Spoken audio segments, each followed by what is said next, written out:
Yo les amis, j'espère que vous allez bien. On se retrouve pour le débrief de ce match entre le FC Barcelone et Retafe. Victoire 1-0 pour le FC Barcelone dans un match assez compliqué les amis. Très compliqué même j'ai envie de dire. Parce que Retafe, on savait comment ils jouent. Je savais que ça allait être un match compliqué pour le FC Barcelone. Et heureusement pour eux qu'ils ont remporté au moins les 3 points. Et ils s'en sortent avec seulement un blessé. Pour l'instant, on ne connaît pas exactement ce que Inigo Martinez a. Mais au moins, réjouissez-vous qu'il y ait seulement un blessé. Vu comment Retafe joue aujourd'hui là, je pense que bon, là vous avez été chanceux. Retafe là, j'ai envie de dire, si le comité exécutif de la Liga m'écoute, supprimez-moi ce club là s'il vous plaît. Parce que c'est pas possible de venir s'asseoir devant sa télé pour suivre ce genre d'équipe. Pour suivre ce genre d'équipe, franchement, c'est un anti-football ce Retafe. Comment tu peux venir te lever? Voilà, le soir, tu rentres du travail, tu es KO, tu te poses devant la télé pour regarder le football. Le FC Barcelone qui a l'habitude de bien jouer. Retafe a réussi à rendre leur match ennuyeux. Aujourd'hui, je me faisais chier devant ma télé à cause de Retafe. À cause de Retafe. Et j'ai quand même l'impression. Et puis eux là, tu les vois comme ça, ils viennent avec leur arbitre, j'ai l'impression. Bizarrement, à chaque match de Retafe, toutes les cassures qu'ils font, il y a rarement des cartons rouges. Jaune même, c'est limite. Même jaune, c'est compliqué à voir avec eux. Je ne sais pas, j'ai quand même l'impression qu'ils viennent avec leur arbitre aussi. Dites-vous que seulement en première mi-temps, les amis, il y a eu 12 fautes. Et devinez qui a fait les 12 fautes. Bon, il n'y a pas que Retafe, il ne faut pas abuser, mais la majorité, c'était Retafe. Mais dites-vous que l'arbitre, il n'y avait pas de carton rouge. Il y avait même le gardien de Retafe qui a écrasé la poitrine de Robert Lewandowski, mais il n'y a rien eu. Il y a le petit que j'appelle El Maturo, le petit, comment il s'appelle là, le jeune qui vient de la Masia là, celui du milieu, celui qui a remplacé Bernal, Casado, voilà. Casado, il se fait écraser le pied, pas de carton rouge. Et en plus de ça, ça se voit tellement que le gars, il a fait exprès. Il écrase le pied du petit comme ça gratuitement, mais l'arbitre, il s'en tape. C'est quand Rafinha vient discuter avec lui que Rafinha se prend un carton jaune. Je dis, ouais, ils ont venu avec l'arbitre là, c'est pas possible. Vous voyez, c'est pas possible. Genre, Rafinha a seulement ouvert la bouche. Et le pire, c'est que Rafinha, c'est le capitaine du FC Barcelone. Franchement, cette équipe de Retafe là. Et dites-vous qu'avant même ce match-là, ils avaient gagné aucun match depuis le début de la Liga. Eux, à chaque match qu'ils jouent, ils ne viennent pas pour gagner. Ils viennent pour casser des jambes et repartir avec un match nul. Voilà, même match nul là, je pense qu'ils s'en tapent un peu. Ceci dit, le FC Barcelone a fait l'essentiel en remportant les 3 points. C'est très très important les amis, parce que là c'était un match piège. Certes, Retafe, ils étaient 19e avant ce match-là. Mais au bout d'un moment, les gars, dites-vous que Retafe, avec le FC Barcelone, ça a toujours été une grande histoire d'amour. Le FC Barcelone a toujours eu du mal à battre cette équipe-là. Et aujourd'hui, c'était un gros match piège. Heureusement que vous l'avez emporté 1-0. Voilà, au début, c'était compliqué. Dans l'entame de match, c'était un peu compliqué pour le FC Barcelone de rentrer dans leur match. Voilà, mais dès le but marqué par Robert Lewandowski, vous avez commencé à avoir à mettre le pied sur le ballon. Voilà, d'ailleurs, très très beau but de Robert Lewandowski. Voilà, sur une belle action de notre cher Jules Koundé. Jules Koundé qui a été pour moi monstrueux sur son côté aujourd'hui. Pour moi, Jules Koundé, c'est l'homme du match. Ils ont décidé de donner homme du match là à Lamine Yamal. Je ne sais pas ce que Lamine Yamal a fait d'extraordinaire, plus que Jules Koundé pour lui donner ce trophée. Mais après, bon, c'est eux qui ont décidé là-bas. Je ne sais pas qu'est-ce qu'ils ont vu. Peut-être que moi, je n'ai pas bien regardé le match. Bref, de toute façon, ce n'est pas le plus important. Jules Koundé aujourd'hui a été vraiment incroyable sur son côté. D'ailleurs, en tant que latéral, les amis, la fusion entre Jules Koundé et Lamine Yamal, je l'ai trouvé parfaite. L'association des deux aujourd'hui était juste impeccable, les amis. Lamine Yamal était énormément aidé par Koundé aujourd'hui. Il faisait beaucoup de débordements et c'est d'ailleurs comme ça le but de Robert Lewandowski est venu. Voilà, Jules Koundé qui fait un débordement, il fait un appel, il reçoit la balle et il fait un centre qui a été contré, je crois. Voilà, et Robert Lewandowski met la tête. Et Robert Lewandowski aussi, quel début de saison, les gars. Là, il est à 7 matchs, 7 buts. C'est juste incroyable. Voilà, bon, de toute façon, c'est pour un attaquant comme lui, je pense qu'il nous a habitués à mieux de toute façon. Voilà, ça m'étonne même plus. 7 matchs, 7 buts, ça m'étonne plus. C'est Robert Lewandowski, c'est un attaquant de classe mondiale. Donc, c'est la moindre des choses. Mais ce qui est important à mentionner voilà, dans cette arrivée de Hansi Flick au FC Barcelone, c'est que Robert Lewandowski, on retrouve le Robert Lewandowski qu'on avait l'habitude de voir au Bayern Munich. C'est le Robert Lewandowski qui reste à son poste. Comme je vous l'ai toujours dit dans mes précédentes vidéos, le gars, quand il reste vraiment dans l'axe et qu'il arrête de décrocher à chaque fois, il devient dangereux. Et c'est d'ailleurs pourquoi aujourd'hui il a réussi à marquer, parce qu'il était à son poste. Voilà, s'il avait décroché, il aurait eu du retard sur cette action. Et dans ce nouveau système d'Hansi Flick, le fait qu'il soit accompagné par un 10 le force à rester à son poste. Et c'est exactement la même chose du côté du Real Madrid avec, comment ça s'appelle,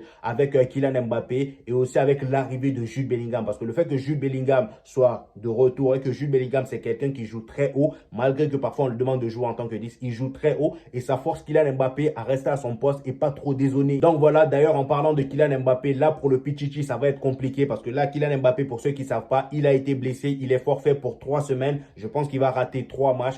Heureusement, ça sera seulement 2 matchs de Liga, mais 2 gros matchs, hein, Atlético de Madrid et Osasuna. Non, quel Osasuna? Atlético de Madrid et je sais plus c'est quel club, mais en tout cas, c'est l'Atlético de Madrid. Ils vont jouer contre Lille et il y a aussi un autre club de Liga. Donc là, Robert Lewandowski, il a 2 matchs pour creuser l'écart entre lui et Kylian Mbappé. Comment parler de ce match sans parler des 2 jeunes du milieu de terrain, c'est-à-dire Casado et notre cher Pablo Touré. Pablo Touré, j'ai trouvé vraiment son match agréable à regarder. De toute façon, lui et Casado, c'est des jeunes. Vraiment, quand tu les vois jouer, tu as l'impression que c'est des joueurs, ils sont nés depuis 1998, alors que bon, ils sont nés il n'y a pas longtemps, ils viennent juste d'être professionnels. Casado, c'est seulement cette saison qu'il a été professionnel. Regardez comment il joue.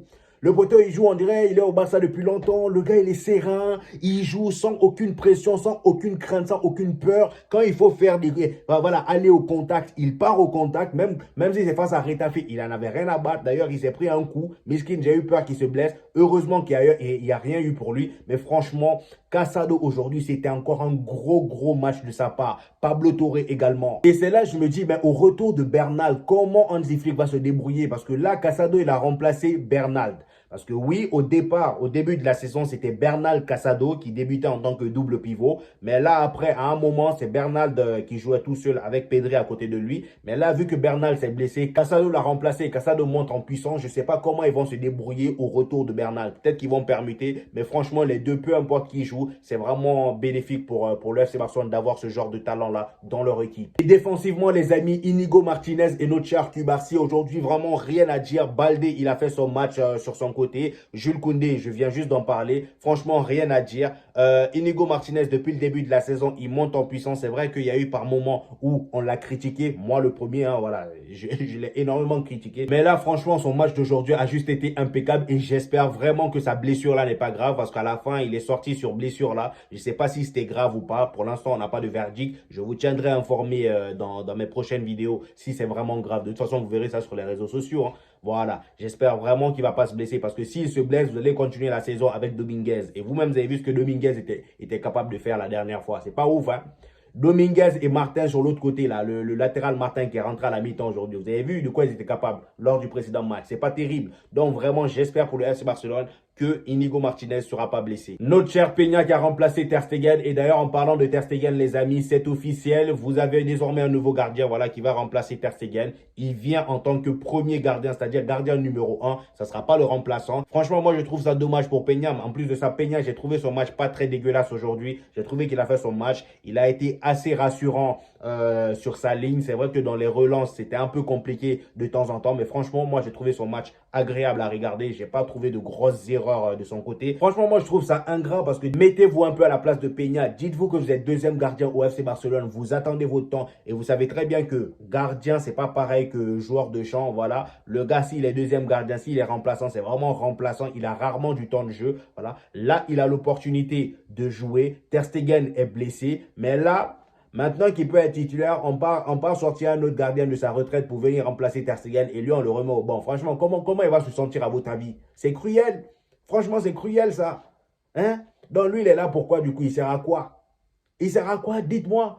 Peut-être, moi, j'aurais peut-être compris si on achetait Chesney pour le mettre au banc au cas où Peña fait n'importe quoi ou au cas où Peña se blesse aussi. Voilà, comme ça, vous avez un renfort. Mais vous achetez Chesney pour mettre devant Peña directement en termes de hiérarchie. C'est compliqué. Bref, après, on ne sait pas encore ce qui va se passer. C'est peut-être moi qui m'avance trop vite. On verra bien comment ça va se passer à l'arrivée de Chesney. Je ne sais pas quand est-ce qu'il va débarquer à Barcelone. Mais bon, je vous tiendrai informé comme d'habitude. Là, le FC Barcelone continue sur sa bonne lancée. Voilà, là, ils font du zéro faute depuis le début de la saison. Ils sont premiers. Je ne sais même plus combien de points ils ont là. Voilà. Donc, nous, on va jouer face à l'Atlético de Madrid. Franchement, ça vient au mauvais moment. Comment ça se fait même un jour face à l'Atlético de Madrid dans ce genre de situation-là? C'est pas possible. Parce que là, si on fait match nul ou si on se fait fouetter par l'Atlético de Madrid, dites-vous que la dernière fois qu'on s'est fait fouetter, c'est l'Atlético de Madrid. Hein. C'est eux qui nous ont fouetté la dernière fois. C'était en 2023 là. Voilà, c'est eux qui nous ont fouetté la dernière fois. Dites-vous, si on se fait fouetter là, le Barça va encore creuser l'écart devant nous. Ça va être compliqué. Il va falloir les battre coûte que coûte lors du Classico et espérer qu'ils fassent un faux pas face à un autre club.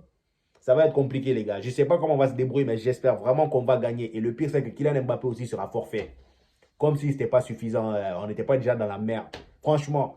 Oh, ça me fout la haine, ça, les gars. Je ne sais pas comment on va se débrouiller, mais en tout cas, j'espère que Carlo Ancelotti va proposer une vraie compo ce dimanche. Comme ça, moi, on tient face voilà, à ce Colchoneros, ou je ne sais pas comment il s'appelle, les Ocho, là, un club de bus comme ça, là. C'est Retafe, mais Retafe Pro Max. Voilà, c'est les enseignants de Retafe, c'est leur maître. Bref, les amis, c'était mon avis sur ce match. J'espère que vous avez kiffé la vidéo. Donnez-moi vos avis en commentaire. J'hésiterai pas à vous répondre comme d'habitude. Pour ceux qui viennent de découvrir ma chaîne, ici, on parle du FC Barcelone et du Real Madrid. On fait les débriefs de chaque club. Voilà. Et quand il n'y a pas de match du Real ou du Barça, on fait des vidéos actualités sur les deux clubs. Donc, abonnez-vous pour ne rien rater. Voilà. Et on se dit au prochain épisode, les amis. Peace!